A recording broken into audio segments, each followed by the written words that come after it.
Well, if revenge is a dish best served cold, this guy has got it down. David Wellis lives in Chicago.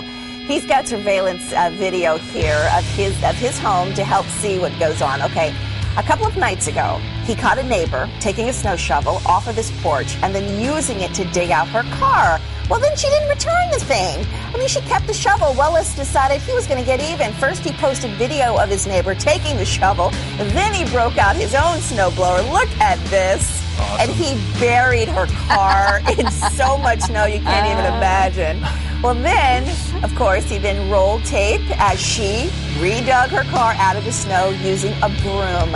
Now at 9, this is really funny. It got us cracking up. What's going on? Is this overboard? What are your thoughts on this guy? Are his actions warranted, or was he over the line and malicious? I think it's absolutely hilarious. I can't believe he posted it on YouTube, though. You know what I mean? I would think, do it and then you It's even bigger if you post it on YouTube. Absolutely. You know what? It's harmless. It is a harmless way for him to get back at the situation. He felt like he had been, like someone stole from him. And he didn't call the cops. He didn't go to those actions. He simply said, I'm going to get you back. Well, I bet that's the last time she ever steals somebody's shovel. Yeah, because not only did she have to dig her car out with a broom, but she's humiliated on the internet. We've got a lot of comments here. Jennifer Elder writes, haha, that's awesome.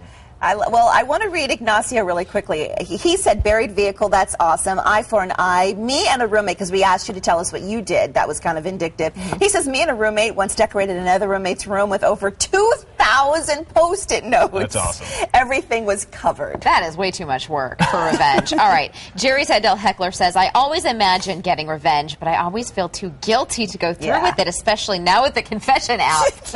Well, I couldn't even think of one. We talked about this morning. I couldn't think of anything I did that was, to get back at someone. You're too nice. I don't know. See, I wouldn't say I'm too nice. I'm just going to deal with you face to face. Here's the deal. I believe in karma. If you do something bad to me, or and speaking your mind, I don't like carrying that kind of stuff around. Exactly. Talk about it. But I think when you do bad things will come to you. Amen. Well, let's read some more comments. Judy Thornton writes, revenge? The best revenge I ever did was pouring liquid smoke on the firewall on a vehicle belonging to someone who was constantly waking me up, knowing full well I worked nights and slept days. He was stalking me. It cost him a new car.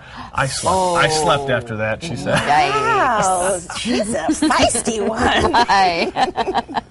We got Daniel Roebuck who writes, I think it is hilarious to watch. Bet he doesn't learn his lesson. Lori Karowski, she's like, come on, it's harmless and funny. Lighten up, people. I agree. It is pretty funny, I must admit. Well, you guys were rocking as always. We appreciate you joining in the conversation now at 9. But remember, we're always looking for ideas. So if you've got an idea of something we should be buzzing about, hop on our Now at 9 Facebook page, even after hours. Yeah, if something's happening around town, let us know.